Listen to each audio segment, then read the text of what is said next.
Sí, Carlos, por favor. Yo creo que me parece que el debate está bárbaro y es sano que exista. Ahora, lo más importante es que el debate no influya a los jueces en sus decisiones. Y creo que justamente el trabajo del gobierno es garantizar que los jueces, independientemente de lo que todos opinemos, actúen conforme a derecho y que los fiscales hagan lo mismo, que todos tengan derecho a una defensa justa. Y ese es el Estado de Derecho. Se acaba de despertar, me parece, la justicia o no. Yo creo que es la gran oportunidad que también tiene el Poder Judicial, como la tiene todo el país, de realmente generar una justicia independiente, que es en definitiva la garante de todas las garantías. Lo que vos mencionabas recién respecto del atentado en Irán, eso también es función de la justicia investigarlo. Y creo que el potencial asesinato del fiscal Nisman pone de relieve la gravedad de la injerencia que tuvo la política sobre la justicia. Ahora, pero pongámonos por un momento en los zapatos de un familiar de una víctima de AMIA, que pasan los años y se sigue manoseando el tema. Desde el 94. Y ahora que se plantea la discusión, terminamos discutiendo lo de Bonadío, que está perfecta la discusión, sea política, no sea política. Es el juez de la causa. Es el juez de la causa, por eso. Pero terminamos todo el tiempo hablando de un juez. Y no de la sustancia. Y no de la sustancia. Claro, a ver si... No, lo que vos decís es absolutamente cierto. Mirá, Bonadío no es santo de mi devoción, es el mismo que cerró en tiempo récord una causa por enriquecimiento ilícito contra los Kirchner, es el mismo que en la causa 11 lo dejó afuera debido y después la Cámara le dijo, oiga, se está dejando afuera el más importante. Pero también digamos las cosas como son, no la tuvo 2 años parada, porque de hecho no era el juez de la causa. El juez primero fue Rafeca, después fue el hijo, y a Bonadío lo confirman al frente de la causa en mayo de este año. Digo, tampoco acusemos a Bonadío de haber paralizado una causa que no paralizó. Que después haya elegido el momento de llamar indagatoria a Cristina Fernández de Kirchner para después de las elecciones es otra cosa, pero no digamos que esa causa la tuvo parada durante 2 años, porque no es cierto. Sí, a ver, Arroyo. No, esa no, otra. A mí me parece que es importante distinguir distinguir 2 planos. Una cosa es la corrupción, y está claro, con los hoteles, con la obra pública, ha habido un gran sistema de corrupción. La otra son las políticas públicas. Yo no tengo tan claro que la justicia pueda definir si el memorándum estaba bien o mal, o si el dólar futuro... ¿Y usted qué cree, Arroyo? Yo que creo es que las políticas públicas no son ámbito de la justicia. Me parece mal el memorándum, una mala política pública, pero no creo que eso sea injerencia de la justicia. Sí, los hoteles, la corrupción, todo el sistema, lo mismo lo pienso desde hoy. Los que están jugando las LEVAC al 30%, es una pésima política pública, pero ningún juez podría decir, señores, esto está mal, porque en realidad están encarando un programa. Detrás de la política pública hay corrupción, claramente sí. Si hay negociado de corrupción. Si se tomó esta decisión en base a un tema comercial. Pero bueno, ahí si se demuestra es otra cosa. Pero una pregunta, si hay una política hay un pública, delito detrás, te hago una pregunta, Ahí una se sería una política garantía pública también. puede lastimar o dañar profundamente a la patria y a los argentinos. ¿Vos decís que la justicia no puede intervenir? No, yo lo que quiero decir básicamente es, si alguien encara una política pública, que le parezca bien o mal, no es un tema judicial. Si detrás de eso hay un delito, hay un negociado, claramente sí. Lo dicen los principales juristas del país. Puede no haber un delito, puede haber una garantía. Hay una diferencia, Arroyo, es lo siguiente.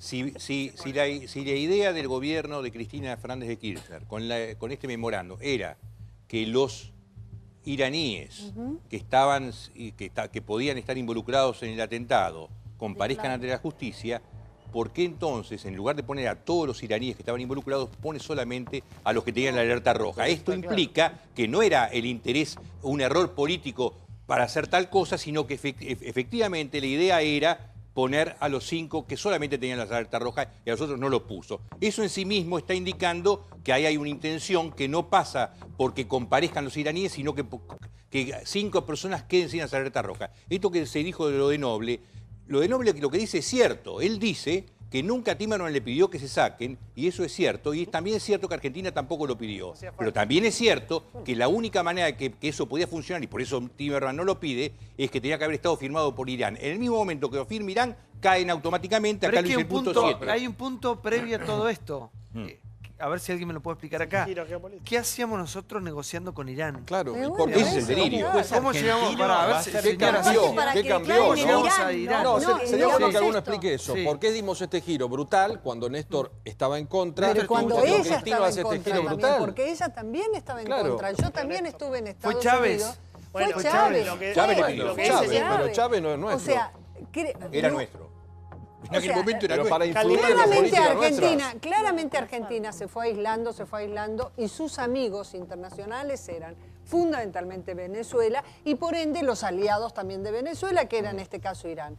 Recordemos el aislamiento que estaba teniendo la Argentina. Ya llegábamos a un punto que ni siquiera Venezuela nos prestaba plata, a ese punto llegamos. Entonces, claramente Cristina, por alguna razón, yo no estoy en la cabeza de ella, pero ella hace un giro. Yo estuve cubriendo a las Naciones Unidas cuando ella cuestionaba a Irán. Y al otro año empezó el tema del memorándum.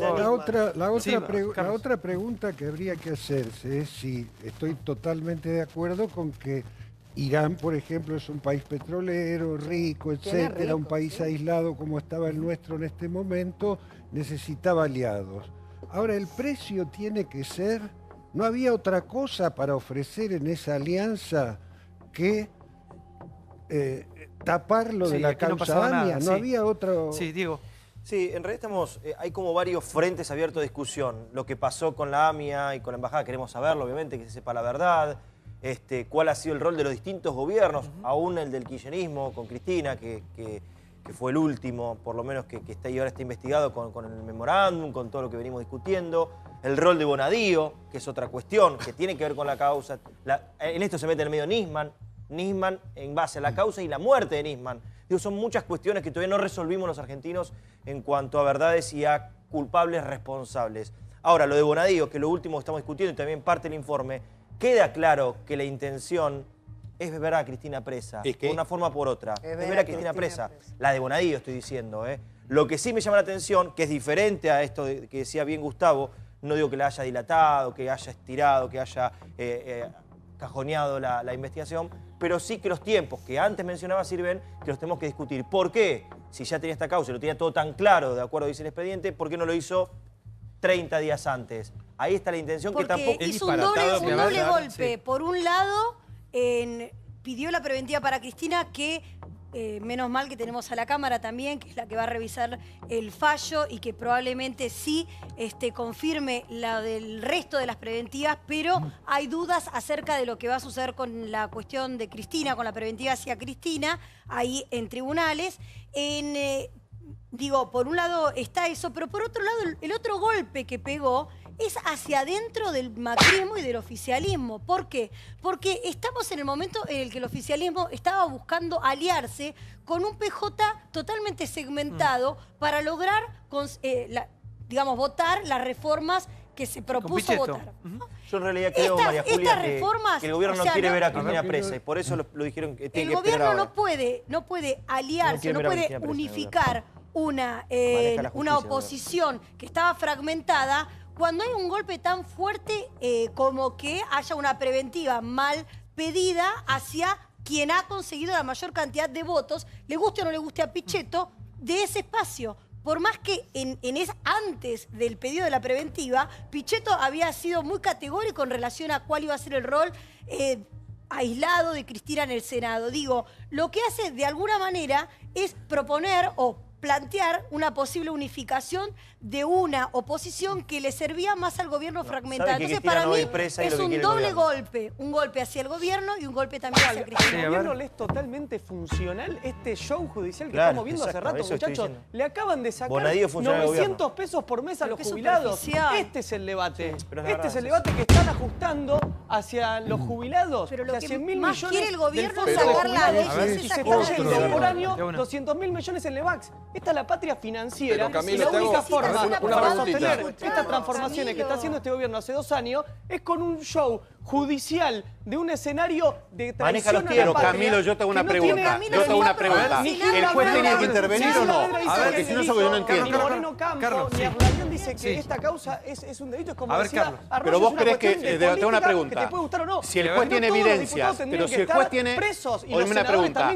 Vamos a algo institucional. Si el juez tiene evidencias de no hay que ninguna evidencia. Pero vos lo decís y ni siquiera leíste la causa. Entonces estás haciendo una violencia tremenda al sistema institucional argentino. ¿Cuántas páginas leíste de la causa? Pero estás hablando de cosas que escuchaste en los medios, más o menos a media. Pero te acabo de explicar. ¿Vos pensás que el juez actúa de esa manera? Está mal, es un... Es la realidad. No, pero que estás diciendo Interpol. Lo de Interpol está mal, lo que dijo el señor de Interpol, que además es amigo de Timerman, lo que dijo no tiene ningún valor. Lo que dijo el señor es correcto. Él dijo que nadie le pidió. El tema es el siguiente, creo que lo decía por acá, no sé si Raimundo o ayer Carlos. El tema es el siguiente. ¿Queremos saber la verdad o nos vamos a parar del lado de la trinchera que más nos convenga? Digamos, acá la verdad, chicos, es AMI, es qué pasó en la Argentina, bueno, no todos quieren. Es justicia, es también ver cómo llegamos a negociar supuestamente con Irán, si es verdad o si es mentira. Digamos, esa es la cuestión. Pues yo termino cuestionando... A ver si 1 minuto. Pero la clave, nosotros estamos hablando en una forma más macro. La clave está en el juicio por encubrimiento que se está haciendo ahora de la conexión local. Si alguno ahí hablara, porque, a ver, el atentado se puede hacer de una potencia extranjera, sí, necesita una conexión local. Total. La conexión local estuvo y ahora están en juicio. No podés. Y ahora están en juicio. Entonces, digo, miremos también un poco hacia adentro. Hacia adentro, ¿qué fue lo que hicieron algunos argentinos absolutamente asesinos que colaboraron o con los iraníes, o con los sirios, o con a quien a usted le guste, qué pista a usted le guste, más allá de que está conformada a partir de hace... La pista siria, la pista iraní, en definitiva... La pista de Medio Oriente. Está preso el juez de la causa, está preso. Bueno, está preso, los fiscales están procesados, los fiscal Müller y Barbaquia, que tiraron todo al cuerno. Fueron procesados jefe de la policía, gente de la policía, gente de la CIDE, es decir, todo el Estado encubriendo, no era un tipo. No, era el Estado encubriendo, perdón, y después lo que pasó, que pasaron los años y ningún gobierno quiso meterse realmente con la conexión local, cuando obviamente, cuando vos tenés todos esos personajes involucrados, la conexión local existe, porque nadie sale a defender a alguien que no conoce si no hay algún interés concreto. ¿Para qué le quiero preguntar a Robert, ¿por qué crees que este fue un tema que a todos los gobiernos se lo quisieron sacar de encima? Porque no saben qué hacer, porque no saben qué hacer con él. Pero lo increíble es que Cristina... Todos lo utilizaron también, ¿eh? Sí. Todos lo utilizaron. Lo utilizaron el día del aniversario, pero después no progresó nunca. Y cuando asume el kirchnerismo, tomó una actitud muy clara, muy determinada en contra de Irán, hasta que después vino este giro de 180 grados que no tiene ninguna explicación. Se ha dado explicación en los últimos días, más detalles todavía sobre un presunto acuerdo comercial a cambio de soja, de créditos, de energía, que era exactamente lo que necesitaba el país en ese momento por la crisis energética tremenda en la que estábamos viviendo.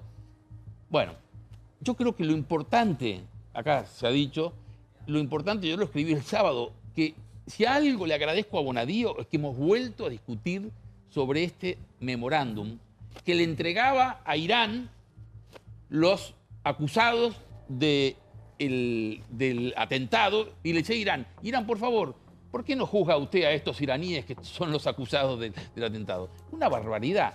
No sé si es traición a la patria, no me meto en eso, pero fue un verdadero escándalo y eso me parece bien que se investigue. Pienso en uno de los atentados más tremendos de la historia, ¿no? De la última parte de la historia. Pienso en las Torres Gemelas. Yo no creo que haya mucha grieta en Estados Unidos con respecto a cómo resolver eso y lo que piensa la gente de Al-Qaeda, sea de un partido, sea demócrata o republicano, ¿no? ¿Qué crees que nos pasa a los argentinos con nosotros mismos y esta desconfianza que tenemos de todo y con respecto a esta justicia que nunca llega, con este caso en particular? ¿Por qué no el pedido conjunto de saber verdaderamente qué pasó con AMIA?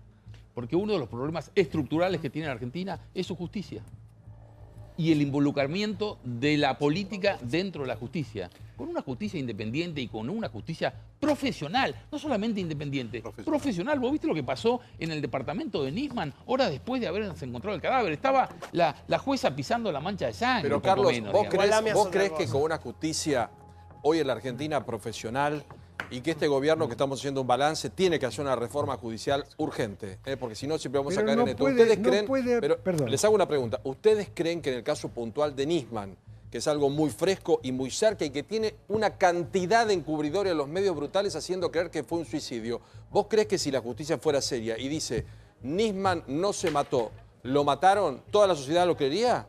¿Acataría? Bueno, de hecho eso es lo que está pasando. ¿Lo acata? Desde que el último peritaje hecho por un cuerpo de decenas de peritos ha dicho que eso, yo toda la vida dije que para mí era un suicidio, la verdad que pensaba que era un suicidio. Pero bueno, ahora unos peritos que aparentemente han hecho bien su trabajo, han sido muy profesionales, han dicho no. Ha sido asesinado. Bueno, y no ha habido una repulsa de la sociedad contra ese peritaje. Para que está Rocío, Rocío es la nieta de Raúl Alfonsín. Ahora vamos a estar hablando acerca de la vuelta a la democracia. Rocío, te escucho. ¿Cómo estás, Aparece esa abogada. Sí, soy abogada, soy empleada judicial, vengo de una familia política y la verdad que sentí una gran indignación cuando te escuchaba hablar. ¿Por qué? Porque yo vengo de una familia política, ¿verdad? O sea, nadie va a dudar de mi afinidad con los políticos. Soy empleada judicial, soy abogada.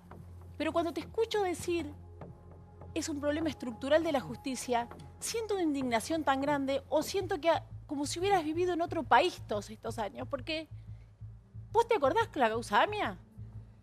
¿Vos te acordás la conexión local? ¿Vos te acordás los policías? O sea, es un problema estructural del país. ¿Vos te acordás lo que pasó con todo? ¿Vos te acordás? ¿Te parece en serio que es un problema de la justicia? ¿Vos te acordás que Menem, el presidente de la nación, está siendo investigado por encubrimiento? ¿Vos te acordás que Cristina está siendo investigada por encubrimiento? ¿Que el canciller está siendo investigado por hacer todo este circo? Pero está Galeano también, ¿eh? Galeano también, pero yo no lo dudo. Están los fiscales también, y están toda la gente de ese juzgado que está bien, pero el que mataron es Eso es la justicia. Es todo, por eso digo que es un problema estructural del país. No es solo de la justicia, desde ya que la justicia también. No lo dudo.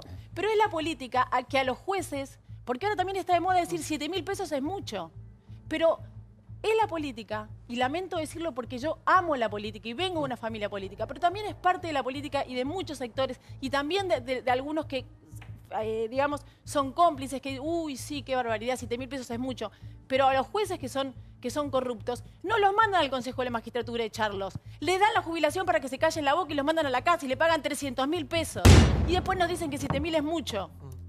No puede haber una... Entonces eso no puede haber una justicia, estoy de acuerdo con lo que ella dice, no puede haber una justicia que funcione en un país que no funciona en casi todo lo demás. Y no puede haberla en una sociedad, perdóname, no puede haberla en una sociedad que no reclama por eso. Lo que yo dije antes de la trinchera, está claro con lo que acaba de decir Camilo hace un rato, hablando del problema, creo que era de Aníbal Fernández, dice, el verdadero problema es que le han quitado el 19% a los jubilados, que es cierto, es un problema, pero es otro problema. No es algo que hay que poner por encima para ocultar lo demás. No digo, la reforma previsional de la que estamos hablando fue aprobada en Senado, va a pasar a diputados, en diputados está la discusión, no es que ya lo hicieron y que está instrumentado. No seamos tan brutos de decir cosas tan... obviamente mentiras, falsas. De la causa AMIA. O sea, yo creo que el gran problema, quiero ir a lo que planteaba Rocío, es que las dos causas de encubrimiento, Menem como Cristina, están cruzadas por los servicios de inteligencia. Exactamente. Y si no entendemos eso, no vamos a entender por qué se demora tanto. Me gustaría explicar brevemente la causa de encubrimiento. Pero está bien, porque Rocío decía, bueno, la responsabilidad es de todo, por eso, de todos y creo que coincidimos, ¿no? Sí, el sistema. Pero pará, un minuto. Así como la prensa tiene su responsabilidad, las personas que votamos tienen su responsabilidad, los políticos, los dirigentes tienen su responsabilidad, la justicia también tiene su responsabilidad. Pero ¿por qué? ¿Por qué? Vos tenés acá a Menem, a Galeano, Alfino Palacios, en su momento. Acuérdense, el que fue jefe de la Policía Metropolitana, procesado por escuchas ilegales. Beraja, titular de la DAIA, el representante de nuestra comunidad judía que fundó, hizo pelota, bancos, una historia tristísima que vivió la comunidad con este señor Beraja. Anzo Regui, que era el jefe de la CIDE en ese momento. ¿Cómo se desvía la primera investigación? Canor Edul, una persona que era pariente lejana de Menem, bueno, iba a hacer un allanamiento, lo suspenden. Dicen por orden del expresidente Carlos Menem. Y después aparecen culpando falsamente a un grupo de policías bonaerenses, que ahí estaba el comisario Rivelli. Si te das cuenta, tenés policía bonaerense, tenés la CIDE en ese momento, tenés gente del gobierno anterior, ahí ya tenés un núcleo de encubrimiento. Si a eso le sumás el segundo núcleo de encubrimiento, que es otra vez personal de la CIDE, esta vez Ramón Alan Bogado, una persona que para mí da en el clavo y Bonadío lo tiene en cuenta, que dice, ¿por qué se dejó de apuntar a Irán con la razón nuclear? Te vas a dar cuenta que los servicios de inteligencia atravesan todo el encubrimiento de la AMIA. A ver, Rocío. No, coincido totalmente con lo que dice Johnny, coincido totalmente. Por eso, de ninguna manera quiero quitar culpa a la justicia, quiero que quede claro. Lo que digo es que no se puede decir, está como de moda decir la justicia, la justicia. Y con respecto ahora de Bonadío, que está en tela de juicio, ¿no? Esto de debate Mirá, popular. la verdad, quiero ser seria, porque me parece que hay algo que está como de moda, que es hablar. Yo no conozco la causa, no la leí. Me parece que como una falta de respeto hacia todas las víctimas, ponernos a hablar de Bonadío cuando hay una cosa que es tan importante como la causa en sí. Hoy lo importante es eso. Bonadío lo hablamos después, si quieren, o lo tratamos después. Lo que sí me gustaría es que si está en telejuicio Bonadío, se trate. Y si hizo algo mal, que el Consejo, la magistratura, lo eche. Personalmente, que no se jubile. Personalmente, ¿cuál es tu opinión? Personalmente...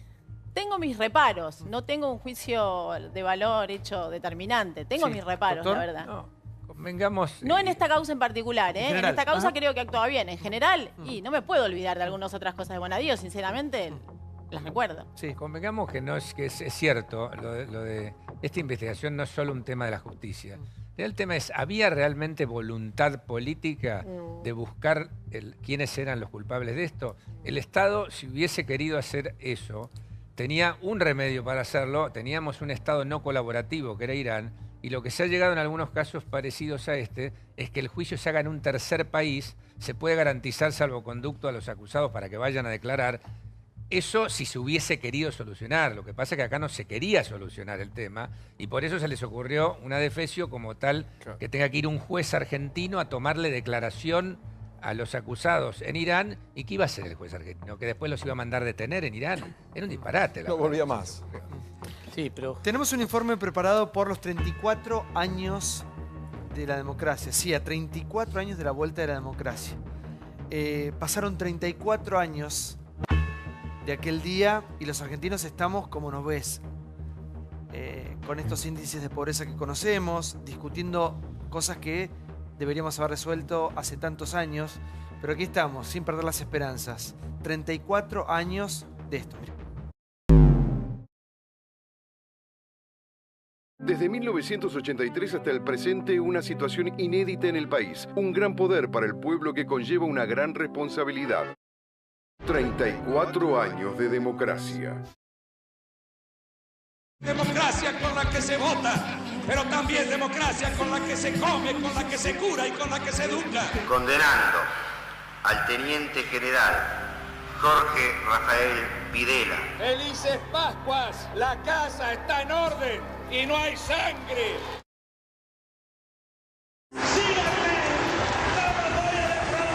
Nada de lo que deba ser estatal permanecerá en manos del Estado. Esas naves espaciales se van a remontar a la estratosfera. En 1 hora y media podemos estar desde Argentina, en Japón, en Corea o en cualquier parte del mundo. Dicen que soy aburrido. ¿Será que no manejo Ferrari? He decretado el estado de sitio en todo el territorio nacional. Pienso llegado el tiempo de retirarme.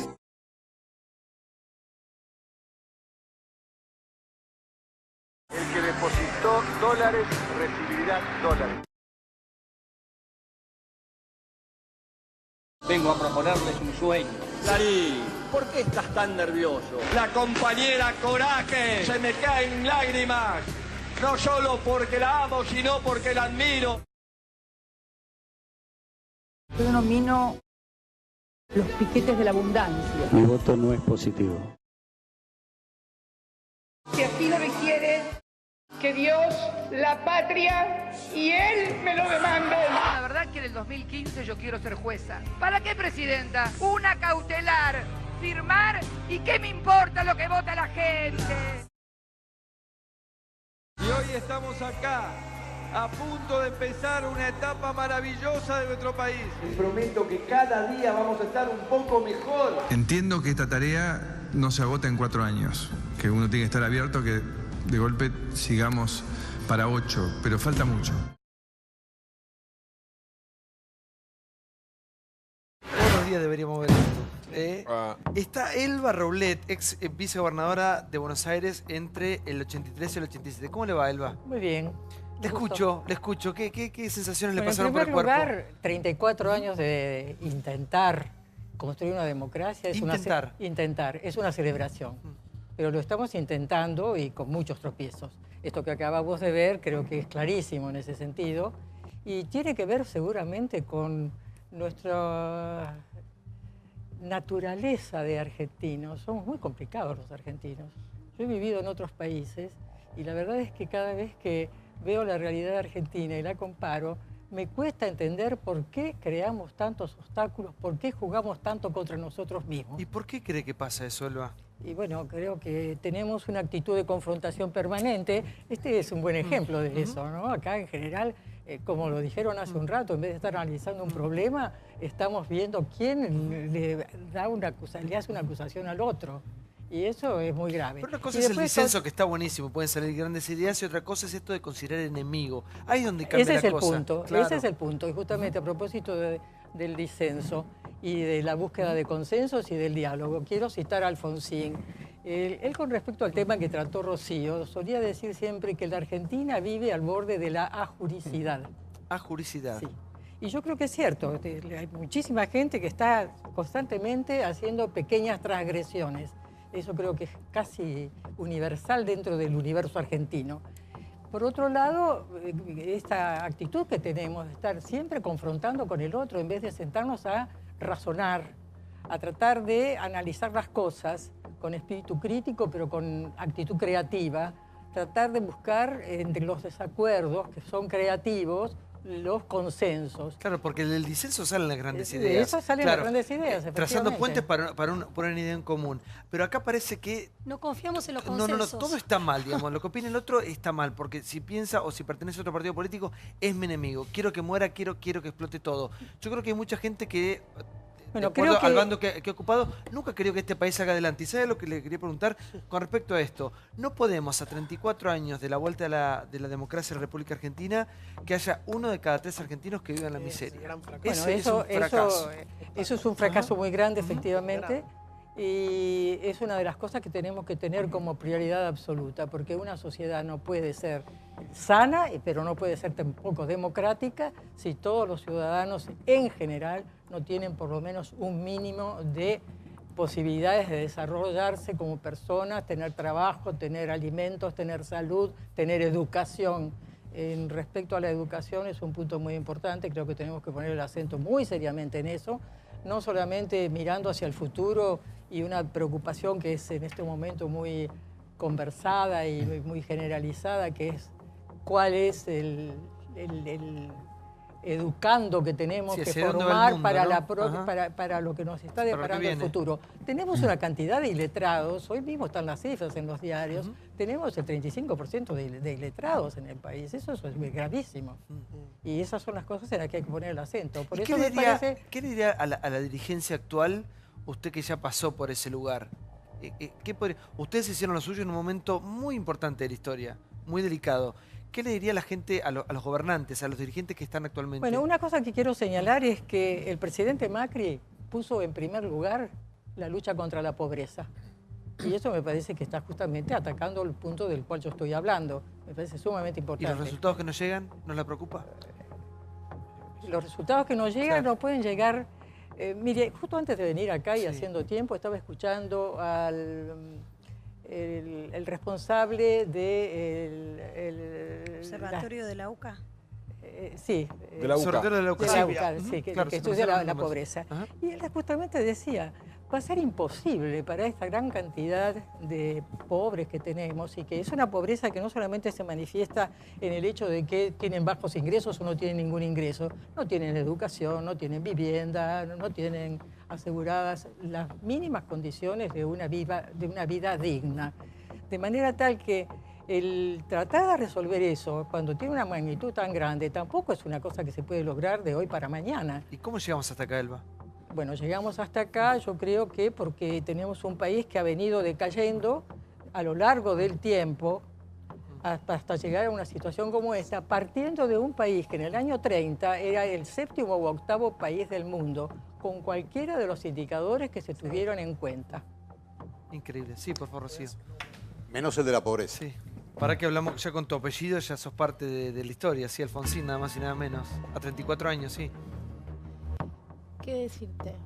¿Te emocionaste? No, estaba pensando. Sí, siempre me emociona, me preocupa. Pero yo, sin embargo, tengo esperanzas.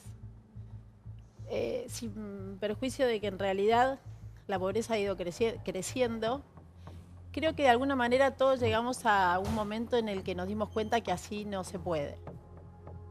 No quiero dar nombres, pero creo que en algún momento la sociedad pensó más tal vez en las cuotas, en el 0 kilómetro, en algunas cosas y no le preocupó tanto que ver que el de al lado iba cayendo, se quedaba sin trabajo. Pero yo creo que llegamos a un momento en el que tal vez nos empezamos a dar cuenta que sí importa. Y aunque sea por egoísmo tal vez, por decir, no está bueno vivir en un lugar en donde el otro no tiene nada, porque en algún punto también llega un momento en que me empieza a perjudicar a mí. Ahora lo estoy viendo ahí al gordo y veo, me acuerdo en un acto en Ferro, creo que era en el 93, 94, 93 creo que era, que se empezaban a adquirir más así, se empezaban a construir más los countries. Y en su discurso él decía, ¿creen que van a poder vivir, creen que la sociedad la van a vivir viviendo todos en barrios cerrados? Bueno, sépanlo, las villas un día van a entrar a los barrios cerrados. Y de alguna manera es lo que empezó a pasar después. Bueno, yo creo que algunos por conciencia, espero yo que la mayoría, otros por conveniencia, egoísmo, creo que empezaron a tomar conciencia de que así no se puede. Y los argentinos cuando queremos, somos solidarios, somos capaces de construir una Argentina mejor. Ya seguimos, ¿eh? Gracias, Elba, por haber venido. Gracias por haber venido, Carlos. Voy a leer tu libro, ¿qué es escrita? Ahí está, de Carlos Raimundo Roberts. Muchas gracias por el libro. Seguimos, ¿eh? ¡Qué noche! Fin de mes aparte. ¿Cómo cuesta diciembre, eh? ¿Qué mes? Falta, ¿eh? Eso, sé que falta. ¿Eh? Fin de mes falta todavía. Bueno, pero no fin de año. Chicos, no, fin de mes. ¿Y cuánto dura este mes? Este es cortito. Este es más corto. Parece que 2 años con todo lo que hay que hacer en diciembre. Pero ya en 10 días, viste que todo el mundo vuela. El 20 y pico, ya el 21, 22 de diciembre no queda nadie acá. Salvo nosotros que estamos todo el año, ¿no? Abierto las 24 horas. Siempre. Siempre. 34 años pasaron. Ahí veíamos parte del informe que poníamos al aire hoy. Gran informe. Quiero ir uno por uno de mis compañeros rápidamente en una palabra. ¿Qué se consiguió en estos 34 años y qué falta aún? ¿Pablo? El nivel de autodestrucción, ¿viste? Que hubo. O sea, en los 70 era una sociedad bastante equidistante, con buena educación, con pobreza de menos del 10%. Eso es lo peor. Lo mejor, bueno, es recuperar la vida en libertad, que no haya dictaduras militares, que el Estado no asesine, aunque también de pronto hay fuerzas de seguridad que necesitan ser reentrenadas, ¿no? Y necesitamos volver a una economía más equilibrada para todos. Lo mejor es el consenso sobre que los derechos humanos tienen que ser respetados. Y lo peor es la poca confianza en que los consensos pueden construir en democracia cosas que los disensos no pueden construir. Solamente nos hemos como enfocado o especializado en la pelea entre las distintas facciones o sectores internos de un partido o entre partidos distintos. Pero nunca, si es un consenso, es un pacto secreto. O algo raro está, no confiamos en eso. Un proyecto de país, sí. ¿Johnny? Te lo pongo en hechos. Lo positivo que me gustó fue la reacción de la sociedad cuando se aprobó, ¿te acordás? El 2x1 de la Corte, cuando dijo 2x1 a los militares y salió la sociedad, hubo una marcha y automáticamente eso quedó trunco porque la gente no lo permitió. Y lo peor es lo que decías vos, el gran fracaso de la democracia es la pobreza. Este fin de semana se conocieron los datos de la UCA. 31,4% de la población urbana es pobre, 13.500.000 pobres. Ese es el gran fracaso de todos los gobiernos. Lo bueno, sumado a lo que han dicho, es eso, levantarse la mañana y ir a votar. Entrar a una escuela, ver la mesa, eso es un hecho que lo tenemos que valorar. Lo negativo es que no aprovechamos la democracia y que se repiten ciclos y que nos volvemos a equivocar y que lamentablemente se desaprovecha. Lo mejor es que, bueno, más allá de lo que algunos trasnochados a veces escriban en Twitter, en redes sociales, es que la sociedad ha determinado que por la violencia no es la vía para cambiar las cosas en la Argentina, afortunadamente. Y lo peor, yo creo que es el cambio de la escala de valores. Este es un país que ha perdido su escala de valores absolutamente en los últimos 25 años. A mí me parece que ya no está el trabajo, el esfuerzo, la educación como principal escala de valor de los argentinos, sino que está lo que en algún momento era la viveza criolla, que era poquita, digo, la época de la plata dulce, que se había construido sobre un reguero de sangre, pero era poquita parte de la población que creía en eso. Hoy a mí me parece que la mayoría, lamentablemente, cree. Pablo. Lo mejor, elegir, decidir y cambiar cuando uno quiere. Y lo peor, la corrupción brutal, que termina siendo pobreza, y la falta de poder dialogar y generar consensos fuertes que tengan que ver con el futuro de un país y no de políticos. Señora. Lo mejor es que ya uno no tiene miedo de que las cosas puedan ser interrumpidas por las fuerzas, en este caso por las Fuerzas Armadas. Yo me crié toda mi infancia y mi adolescencia sabiendo que los gobiernos se podían interrumpir fácilmente con el apoyo de la sociedad, porque eso también hay que decir. Eso es sin duda lo mejor e invalorable. Lo peor es que no existe una unión de los dirigentes argentinos en pos de lograr una mejor Argentina, y por eso en 1980 teníamos 8% de pobreza, hoy tenemos más de 32%, y eso es estrictamente porque las dirigencias argentinas no les pareció importante ocuparse del otro. Tenemos una democracia porque elegimos a nuestros representantes, pero al mismo tiempo no sabemos ejercer la democracia una vez que la tenemos, no entendemos claramente, no estamos enteramente instruidos de lo que es una democracia y cómo vivir en ella, y esto es uno de los motivos por los cuales la corrupción ha tenido cada vez más y más importancia en los destinos de los gobiernos, y va ahora dando esa democracia. Yo creo que si no tomamos conciencia de eso, la democracia siempre está en peligro. Y por otra parte, una deuda enorme de la democracia es la cantidad de chicos que hoy viven en la pobreza y la enorme cantidad de chicos que no van a poder tener jamás, ya nacieron, ya viven, tienen 10, 12, 15 años, que la falta de alimentación en el momento justo que tienen que tenerla, que es cuando nacen, los primeros 2 años de vida, no la tuvieron, y esos chicos son minusválidos, son chicos que ya no van a poder tener un futuro, y realmente la cantidad es enorme, y eso me parece el fracaso más grande de la democracia. Yo como logro es obviamente la libertad que tanta sangre costó conseguir, y una deuda de todos, la miseria, el hambre. Hasta acá llegamos. 34 años pasamos de esta democracia que tanto nos costó. Un aplauso, chicos. ¡Vamos! Hoy temprano puede ser